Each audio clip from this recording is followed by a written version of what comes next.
She said, "I'm leaving you for someone wealthier, over dinner."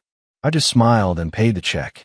A month later in court, she discovered what I'd been building in secret while she planned her escape. The look on her face when the judge read those numbers? Priceless. My name is Holden Davis. I'm 44 years old, and for the past 6 years, I've worked as an aviation safety consultant after retiring early from commercial flying. The pay is solid, the work matters, and I sleep better knowing I'm not responsible for 300 lives at 30,000 feet anymore. But to Cassie, my wife of 13 years, solid wasn't enough. She wanted spectacular. The restaurant she'd chosen was one of those places where the menu doesn't list prices and the sommelier acts like you're insulting him if you order anything under $200. Cassie wore a navy silk dress I'd never seen before, her hair swept up in a way that looked effortless, but probably cost $100 at the salon that morning. She'd been distant for weeks, working late, taking calls in the other room, smiling at her phone in ways that had nothing to do with me. I ordered the salmon. She barely glanced at the menu before waving the waiter away with a glass of Pinot Grigio. The candle between us flickered, casting shadows that made her face look unfamiliar, harder somehow. "Holden," Cassie said, setting down her glass with a soft clink. "I'm leaving you." I set my fork down slowly, kept my hand steady on the table. I'd rehearsed this moment in my head for 3 weeks, ever since I'd hired Owen's investigator and seen the first batch of photos. Preston Langford, luxury car dealerships. The kind of guy who wore Rolex watches and talked about his portfolio at cocktail parties. "I've fallen in love with someone wealthier," she continued, her voice steady, almost clinical. No apology, no hesitation. Someone who can give me the life I deserve. I blinked once, let the words settle. Then I nodded, reached my water glass. "That's great," I said evenly. She stared at me, clearly thrown. She'd expected tears, maybe anger, some kind of desperate negotiation. Instead, I signaled the waiter with 2 fingers, asked for the check. The bill came, and I signed it without looking at the total. $340 for a dinner I'd barely touched. I stood, pulled her coat from the back of her chair, and held it open like we'd just finished watching a movie. She slipped her arms through the sleeves slowly, confusion replacing the confidence she'd walked in with. "Best of luck with everything," I said, turning toward the exit. I didn't look back, didn't wait for her response. I just walked through the heavy wooden doors and out into the cool September air, leaving her standing there in her expensive dress, surrounded by clinking glasses and murmured conversations. She'd probably rehearsed this scene around for weeks. The valet brought my truck around. I tipped him $20, climbed in, and drove home. My phone stayed silent the entire way. The house was dark when I pulled into the driveway. I'd left the porch light on that morning, but Cassie must have turned it off before she left for the restaurant. A small thing, but it felt deliberate somehow, like she was already erasing me from the picture. I unlocked the front door and stepped inside. The silence hit me first, not the peaceful kind you get after a long day, but the hollow kind that tells you something's missing before your brain catches up. I flipped on the hallway light and walked toward the bedroom. Her closet was half empty. The hangers dangled bare where her designer dresses used to hang, the ones she'd bought over the past 6 months with money I didn't ask questions about. The shoe rack looked like someone had looted it. Gone were the heels, the boots, the strappy sandals she wore to events I was never quite dressed right for. I opened the dresser drawers one by one. Empty. Not a sock, not a belt, nothing. The bathroom counter where she used to keep her makeup and perfume bottles was wiped clean, just a faint ring of dust where her jewelry box used to sit. Even her toothbrush was gone. I walked through the rest of the house methodically, cataloging what was missing. The garage was lighter too. Her yoga mat, her tennis bag, the storage bins where she kept seasonal clothes. All gone. She must have hired movers while I was at work this week. Packed up everything during those afternoons when she claimed to be showing properties with her mother. The kitchen was the strangest part. The coffee pot was still there, the one we'd gotten as a wedding gift. But the expensive French press she'd bought 3 months ago was gone. So was the stand mixer, the knife block, half the wine glasses. She'd taken what was valuable and left behind what was sentimental. On the kitchen counter, I found a single piece of paper, folded in thirds. No envelope, no name. I opened it slowly. "Thanks for everything," it said in her handwriting. "Enjoy your simple life." Below that, 2 documents, both notarized. The first was a quitclaim deed removing her name from the house title. The second was a division of assets agreement, dated 3 days ago, signed by both of us. Except I'd never seen it before. Then I remembered last year, when I'd had that health scare and she'd insisted we get our affairs in order. I'd signed a stack of papers without reading them carefully, trusting her to handle the details. No contest, it said in the margins. Clean split. Fair division. I sat down at the kitchen table, the same one where we used to eat breakfast together before work, back when she still asked how I slept. The house felt bigger now, emptier, like someone had removed all the furniture, even though most of it was still here. My phone buzzed. A text from Owen. You good?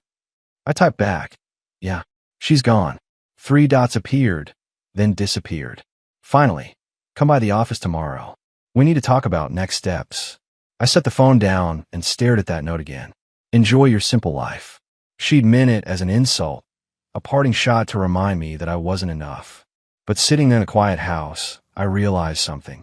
She hadn't just left.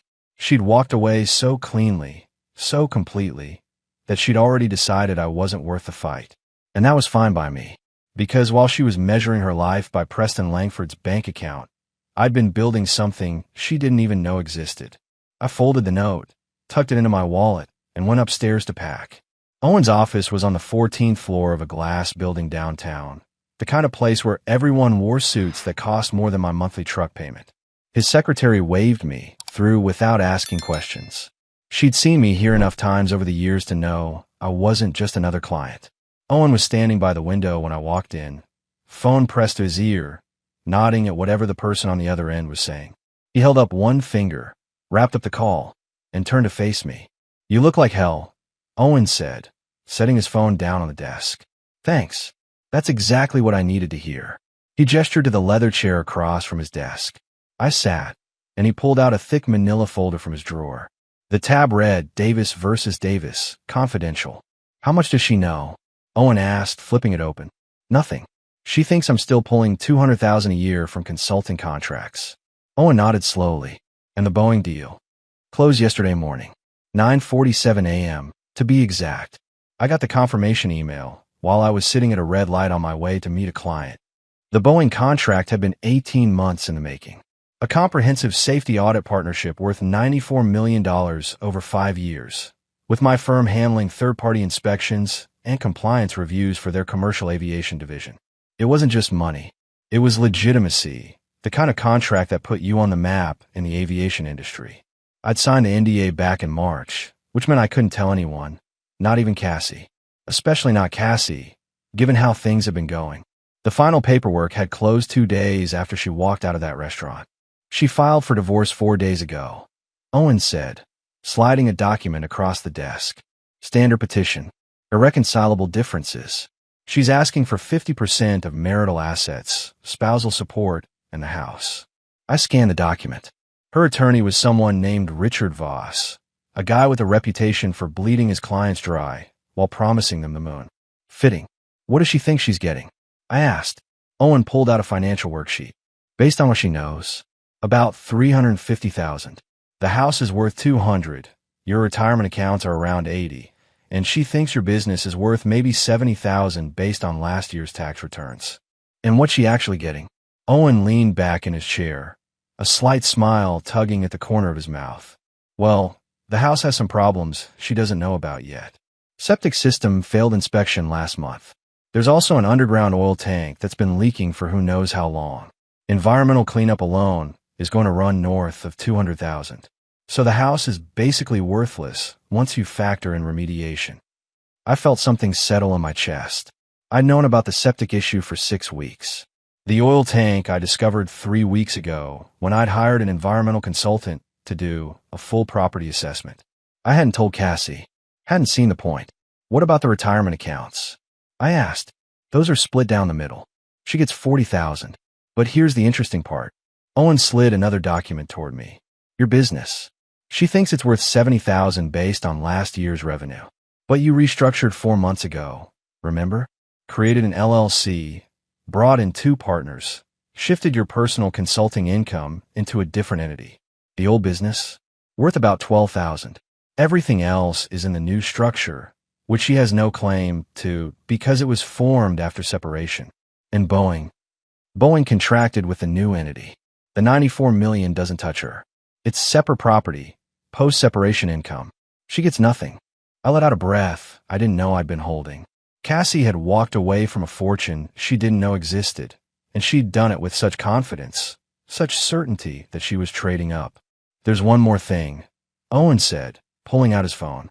He scrolled through something, then turned the screen toward me. A photo of Preston Langford shaking hands with another man outside a car dealership. Your wife's boyfriend. Want to know what I found? I nodded. Preston Langford Luxury Motors. 5 locations across 3 states. Looks impressive, right? Except it's all smoke. He filed for bankruptcy protection 8 months ago. The dealerships are in receivership. He's operating under a management agreement while the creditors figure out who gets what. The cars you see on a lot, consigned from auction houses. He doesn't own any of it. So he's broke. Worse, he's drowning. $2 million in personal guarantees on loans he can't repay. The Porsche he drives, leased under his ex-wife's name. The condo downtown belongs to his business partner, who's letting him stay there rent-free until the bankruptcy sorts out. I stared at the photo. Preston Langford looked exactly like the kind of guy Cassie would fall for. Expensive suit, perfect hair, the smile of someone who'd never missed a meal he couldn't afford. When's the court date? I asked.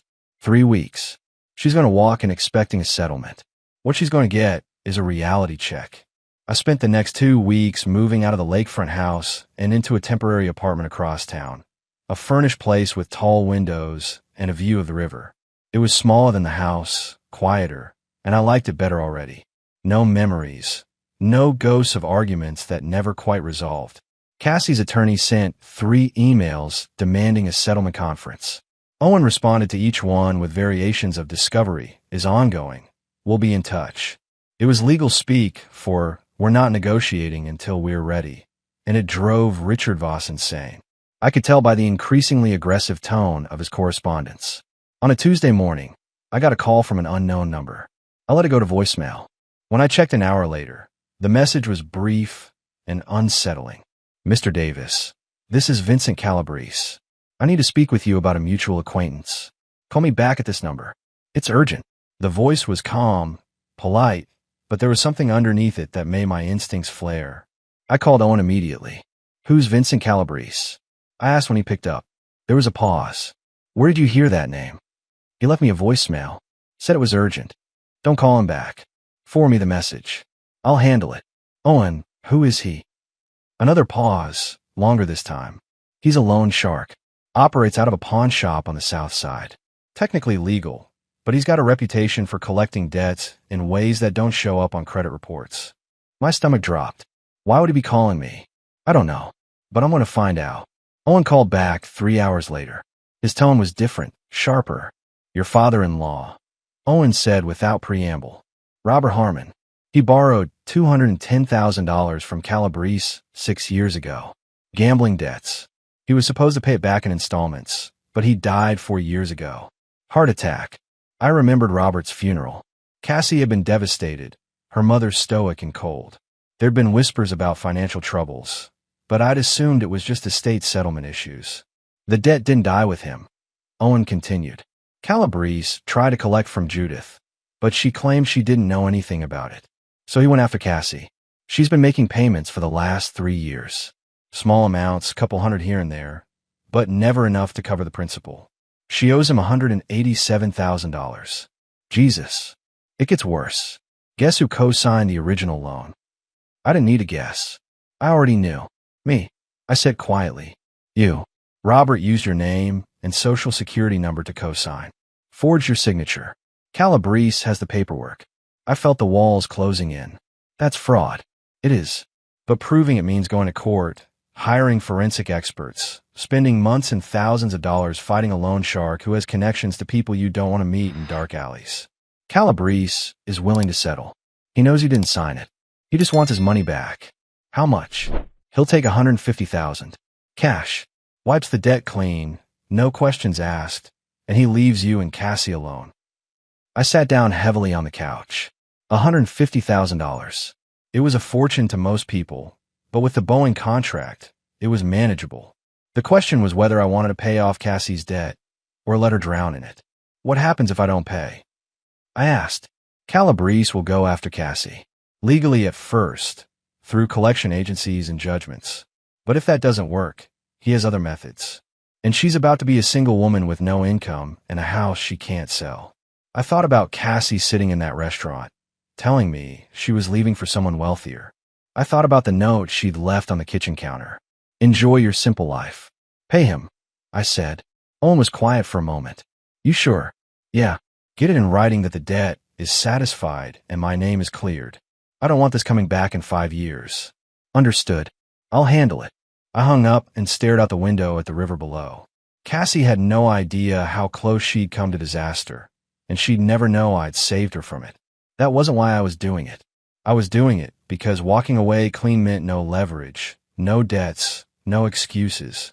When the divorce was final, I wanted her to have nothing to blame but her own choices. My sister called on a Sunday morning. I was sitting on the balcony of my apartment, coffee going cold in my hand, watching boats drift across the river. I almost didn't answer. Claire and I talked maybe twice a year, usually around holidays or when someone in the family died. Holden, she said when I picked up. No greeting, no small talk. I need to tell you something. Go ahead.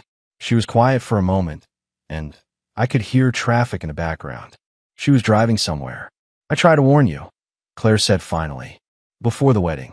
Do you remember? I did remember. 13 years ago, the night before Cassie and I got married, Claire had pulled me aside at the rehearsal dinner. She'd been drinking, her words careful and measured in that way people get when they're trying to say something difficult. She's using you, Claire had said that night. Cassie doesn't love you, Holden. She loves what you can give her. I'd brushed her off, told her she was jealous, that she'd never liked Cassie anyway. Claire had nodded, squeezed my shoulder, and walked away. We hadn't talked about it since. I remember, I said into the phone. Her father's dead, Claire continued. Robert owed money to dangerous people. Cassie knew about it before you two got married. Judith told her that marrying you would solve the problem, that you'd take care of it without even knowing. I felt something cold settle in my stomach. How do you know this? Because Judith told me. She was drunk at your wedding, bragging to her sister about how smart they were, how they'd found a nice, stable man with a good income who'd never ask questions. She said Cassie's job was to keep you comfortable and distracted long enough to clean up Robert's mess. I closed my eyes. 13 years. 13 years of thinking I'd built something real, something that mattered. And it had all been a transaction from the start. Why are you telling me this now? I asked. Because I heard she left you. And I wanted you to know it was never about you not being enough. You were always the mark, Holden. From the beginning. The line went quiet. I could hear Claire breathing, waiting for me to say something. Thanks for calling, I said finally. I'm sorry I didn't try harder to stop you. It's not your fault. We hung up. I sat there for a long time, watching the boats, thinking about the note Cassie had left. Enjoy your simple life. She thought she was insulting me, but really she'd been describing exactly what I'd wanted all along. Something simple, something honest. She'd never given me either. Owen called 3 days before the court date. His voice was different, quieter than usual. I need you to come to the office, he said. There's something you need to see. I drove downtown, parked in the garage, and took the elevator to the 14th floor. Owen's secretary waved me through without a word. When I walked into his office, he was standing by the window, a manila folder in his hand. Sit down, Owen said. I sat. He handed me the folder. Inside was a medical record from a women's health clinic dated 4 months ago. The patient name was Cassandra Davis. The procedure listed was medication abortion, 7 weeks gestation. I stared at the paper. The words didn't make sense at first, just letters arranged in a pattern that my brain refused to process. Then it hit me all at once. She was pregnant, I said quietly. Yes. And she didn't tell me. Owen sat down across from me, his expression carefully neutral. The timing lines up. She would have found out right around the time she started moving money, right around the time she started planning to leave. I thought about that period 4 months ago. Cassie had been distant, working late, spending more time with her mother. I'd thought it was work stress, maybe some problem with the real estate market. I'd given her space. She didn't want the baby, I said. No. According to the records, she went alone. No emergency contact listed. She paid cash. I set the folder down on Owen's desk. My hands were steady, which surprised me. I felt like I should be angry, devastated, something. Instead, I just felt empty. She was going to leave anyway, I said. The baby would have complicated things, made it harder to walk away clean. Owen nodded. That's what I think too. Does she know we have this? No. Medical records are private. I had to pull some strings to get it, and it's not admissible in court. But I thought you should know. I stood up, walked to the window. The city stretched out below, indifferent and enormous. Somewhere down there, Cassie was probably sitting with Preston, planning her future, believing she'd made the right choice. She threw away everything, I said. The marriage, the baby, all of it. For a man who can't even pay his own bills. Yes. And she has no idea what's coming. Owen stood beside me. No, she doesn't. I turned away from the window. Let's make sure the court date goes exactly as planned. The envelope arrived by courier on a Thursday afternoon. No return address, just my name typed on a plain white label. Inside was a thumb drive and a handwritten note on expensive stationery. Mr. Davis, you might find this useful. A concerned observer. I plugged the drive into my laptop. There were 3 folders. The first contained bank statements from an account in Cassie's name I'd never seen before. Transfers from her mother's real estate business, labeled as consulting fees. $47,000 over the past 18 months. Money Cassie had never mentioned, never declared on our joint tax returns. The second folder had photographs. Cassie and Preston at restaurants I couldn't afford, hotel lobbies, a beach resort in Florida. The timestamps went back 11 months. Almost a year of meetings, carefully scheduled during my business trips, during the hours I thought she was showing properties or meeting clients. The third folder was a video file. I hesitated before clicking it, but curiosity won. It was security footage from what looked like a hotel bar. Cassie and Preston sitting in a booth, drinks in front of them. The audio was surprisingly clear. When are you going to tell him? Preston's voice, smooth and confident. Soon. I'm waiting for the right moment. I need to make sure the house is secured in my name first. Cassie's voice. Your mother said she'd take care of the financial side. Make sure he doesn't get suspicious before you're ready. She will. Mom's been planning this for months. She even found someone to appraise the house low, make it look like it's worth less than it is. That way he won't fight me on it. Preston laughed. You're cold, Cassie. I like that about you. I learned from the best. My mother didn't stay rich by being sentimental. The video ended. I sat back in my chair, staring at the frozen image of my wife smiling at another man, plotting how to take everything while making it look like I was getting a fair deal. I called Owen immediately. I just received something interesting, I said when he answered. 20 minutes later, I was in his office, and Owen was reviewing the contents of the thumb drive with the intensity of a surgeon examining x-rays. This is good, Owen said finally. Really good. The bank statements show she's been hiding income. That's fraud. The video shows premeditation and conspiracy. And the photographs establish a timeline that proves she was planning this long before she filed. Who do you think sent it? I asked. Owen shrugged. Someone who wants to see her lose. My money's on her sister. Sophie has always been the honest one in that family. Can we use it in court? All of it. The bank statements are public record once we subpoena them. The photographs are just documentation of her activities. The video might be trickier, but if it was taken in a public space, it's admissible. This changes everything, Holden. I looked at the frozen image of Cassie on Owen's screen. She looked happy, confident, completely certain she'd covered every angle. She had no idea someone had been watching her the whole time, documenting every move. What happens now? I asked. Now we go into that courtroom tomorrow, and we show the judge exactly who she is. Not the victim she's pretending to be, but the person who's been systematically planning to defraud her husband for almost a year. I stood up, walked to the window. The sun was setting over the city, painting everything in shades of orange and gold. Tomorrow, Cassie would walk into court expecting a settlement. What she'd get instead was a reckoning. Make sure her attorney sees everything, I said. I want him to know exactly what he's defending before we start. Owen smiled. Consider it done. The courthouse was smaller than I expected. Just another building with harsh fluorescent lights and uncomfortable benches in the hallway. Owen and I arrived 15 minutes early. Cassie was already there, sitting with her attorney Richard Voss, wearing a conservative gray suit that was probably meant to make her look sympathetic. She glanced at me once when I walked in, her expression carefully neutral. I nodded slightly. She looked away. "All rise," the bailiff said as the judge entered. Judge Sarah Hendricks, a woman in her 60s with steel-gray hair and reading glasses on a chain around her neck.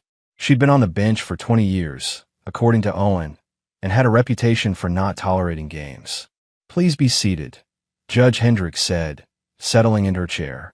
"We're here for Davis versus Davis, dissolution of marriage. Mr. Voss, I understand you're representing the petitioner." "Yes, Your Honor." Voss stood, his suit expensive, his smile practiced. "We're seeking an equitable division of assets. My client has been cooperative throughout this process and simply wants what's fair." "Your Honor," Owen said, standing, "we've prepared a comprehensive financial disclosure that I believe will be relevant to the court's determination of what constitutes fair." He handed a binder to the bailiff, who passed it to the judge. Another copy went to Voss. I watched Cassie's attorney open it, saw his expression shift from confidence to confusion to something close to panic as he flipped through the pages. Judge Hendricks was reading silently, her face impassive. After what felt like an hour but was probably 3 minutes, she looked up. "Mr. Voss, were you aware that your client has been receiving unreported income from her mother's business for the past 18 months? Voss opened his mouth, closed it. No, Your Honor. This is the first I'm hearing of it." "Were you aware that your client began a relationship with Mr. Preston Langford 11 months before filing for dissolution?" "No, Your Honor." "Were you aware that Mr. Langford filed for bankruptcy 8 months ago and currently has a net worth of negative $2 million? Cassie went pale. I saw her lean toward Voss, whispering something urgent. He shook his head, his expression grim. And finally, Judge Hendricks continued, pulling out another document. "Were you aware that the respondent, Mr. Davis, recently secured a contract with Boeing worth $94 million, finalized 2 days after your client moved out of the marital home?" The silence in the courtroom was absolute. I could hear Cassie's breathing from across the aisle, quick and shallow. She turned to look at me, her eyes wide, her face drained of color. "Your Honor," Owen said smoothly, "the timing is critical here. Mrs. Davis abandoned the marriage before this contract was finalized. Under California law, post-separation income is separate property. She has no claim to these funds." Voss was flipping through the binder frantically. "Your Honor, we need time to review these documents to verify." "Mr. Voss," Judge Hendricks interrupted, "your client has been hiding income, conducting an extramarital affair, and has conspired to defraud her husband. The evidence is substantial. I'm inclined to grant the respondent's request for a division heavily weighted in his favor." "But the house," Cassie started to say, her voice breaking. "The house," Judge Hendricks said, looking at another document, "has severe structural issues. Septic system failure, underground oil tank contamination, estimated remediation costs of $200,000. The property has negative equity. You're welcome to it, Mrs. Davis, but I suspect you'll find it's not the asset you thought it was." Cassie turned to Voss, her composure shattering. He was shaking his head, gathering papers, clearly realizing he'd walked into a massacre. "We're going to take a 15-minute recess," Judge Hendricks said. "Mr. Voss, I suggest you have a frank conversation with your client about settlement options. This case is not going the direction you anticipated." The judge stood and left. I sat quietly while Owen organized his files. Across the aisle, Cassie was crying, her hands shaking, while Voss tried to explain something in a low, urgent voice. She looked over at me one more time, her eyes red, searching for something. Mercy, maybe. An explanation. I looked back at her calmly, then stood and walked out of the courtroom with Owen beside me. The settlement conference took place in a windowless room on the 3rd floor of the courthouse. Gray walls, fluorescent lights, a table too big for the space. Cassie sat across from me with Richard Voss, who looked like he'd aged 10 years in the past hour. Owen was beside me, his briefcase open, documents stacked in neat piles. "Let's be clear about the situation," Owen began, his voice professional and cold. "Your client concealed income, committed tax fraud, and conspired to defraud my client. The house she's claiming has negative equity. The boyfriend she left him for is bankrupt. And my client just secured a contract worth $94 million that she has absolutely no claim to. Voss cleared his throat.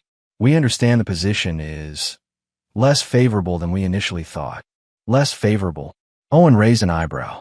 Mr. Voss, your client is facing potential criminal charges for tax evasion.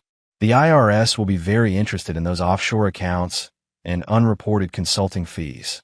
Cassie's hands were shaking on the table. She'd removed her wedding ring at some point. The skin underneath was pale, a thin band of white that hadn't seen sun in 13 years. What are you offering? Voss asked quietly. Owen slid a document across the table. The house, which your client wanted so badly, will transfer full ownership to her, along with all associated debts, liens, and environmental cleanup costs. She gets her personal belongings, her vehicle, and $20,000 cash. In exchange, she relinquishes all claims to any other marital assets, retirement accounts, and future income. $20,000. Cassie's voice was barely a whisper. That's it. That's more than generous considering what you're getting is worth less than zero, Owen said calmly. The alternative is we proceed to trial, where a judge will see evidence of your fraud, your affair, and your conspiracy to defraud your husband. You'll get nothing and potentially face criminal charges. Voss leaned close to Cassie, whispering urgently. Her face was pale, her eyes red. She looked at me across the table, and for a moment I saw something break behind her expression. Not anger, just the terrible realization of what she'd thrown away. Where will I live? She asked. The house is unlivable. That's not my client's concern, Owen said. You made your choices, Mrs. Davis. You chose Preston Langford, who can't afford to take you to dinner without checking his bank balance. You chose to leave a stable marriage for a fantasy. Now you're living with the consequences. Cassie looked down at the document, her shoulders sagging. What about Preston? What about him? I spoke for the first time. My voice was steady, calm. He's bankrupt, Cassie. Everything you thought he had. Gone. The dealerships are in receivership. The condo isn't his. Even the Porsche is leased under someone else's name. You left me for a man who is less than nothing. She looked up at me, tears sliding down her cheeks. I made a mistake. Yes, you did. I'm sorry. I stood up, buttoned my jacket. Sign the papers, Cassie. Move on with your life. Owen placed a pen on top of the settlement document. Cassie stared at it for a long moment, then picked it up with trembling hands. She signed her name in 3 places, each signature shakier than the last. We're done here, Owen said, gathering the documents. I walked out without looking back. In the hallway, Owen handed me a copy of the signed settlement. Congratulations, he said. You're officially free. Thanks, Owen. For everything. He nodded, shook my hand. What are you going to do now? I looked out the window at the city below, the afternoon sun painting everything gold. I'm going to live my life. The one I should have been living all along. The office overlooked the harbor, floor-to-ceiling windows showing sailboats drifting across blue water under a clear September sky. My new company, Davis Aviation Consulting Group, had expanded to 15 employees, with contract from 3 major airlines and 2 aerospace manufacturers. The Boeing partnership had opened doors I'd only dreamed about 5 years ago. I was reviewing a safety audit report when my assistant knocked on the doorframe. Mr. Davis? You have a visitor. She says it's personal. I looked up. Who is it? Cassie Davis. I set down my pen. Tell her I'm busy. She said she'd wait. She's been sitting in the lobby for 40 minutes. I thought about it for a moment, then nodded. 5 minutes. That's all. Cassie walked in looking smaller than I remembered. She wore jeans and a simple sweater, her hair pulled back in a ponytail. No designer clothes, no expensive jewelry. She looked tired, older somehow. Thank you for seeing me, she said, standing awkwardly by the door. You have 5 minutes. She nodded, clasped her hands together. I wanted to apologize. For everything. For the lies, the affair, the way I left. You deserve better. Yes, I did. I lost the house, she continued. The bank foreclosed 3 months ago. I couldn't afford the repairs or the mortgage payments. Preston left me after he realized I didn't have any money. My mother won't return my calls. I'm living with a friend in Aurora, working retail a mall. I didn't say anything, just waited. I threw everything away, Cassie said, her voice breaking. I had a good husband, a good life. and I destroyed it because I thought I deserved something better, something I didn't earn. Why are you telling me this? I asked. Because I wanted you to know I understand now. What I lost. What you were. She wiped her eyes. I saw the article about your company in Business Journal. You're successful, Holden. Really successful. And I'm happy for you. I stood up, walked to the window. A sailboat was tacking across the harbor, white sails bright against the blue water. I appreciate you coming here, I said, not turning around. But I don't have anything to say to you. You made your choices. You wanted someone wealthier, and you thought you found him. It's not my fault you were wrong. I know. I wanted you to know I'm sorry. Noted. I turned to face her. My assistant will show you out. Cassie nodded, started to leave, then stopped. Are you seeing anyone? I smiled slightly. That's none of your business. She nodded again, understanding. Goodbye, Holden. Goodbye, Cassie. She left. I watched from my window as she crossed the parking lot to an old Honda Civic, got in, and drove away. I felt nothing. No satisfaction, no anger, not even pity. Just the quiet certainty that I'd moved on to something better. My phone buzzed. A text from Amanda, the aerospace engineer I'd been seeing for the past 3 months. Still on for dinner tonight? I typed back. Absolutely. 7 o'clock. Perfect. I set the phone down and looked out of the harbor again. The sailboat had caught the wind, moving fast now toward open water. I'd spent 13 years of my life tied to someone who'd seen me as a transaction, a means to an end. Now I was finally free to build something real. The afternoon sun streamed through the windows, warm on my face. Somewhere across town, Cassie was probably crying in her friend's apartment, regretting every choice that had led her there. But that wasn't my problem anymore.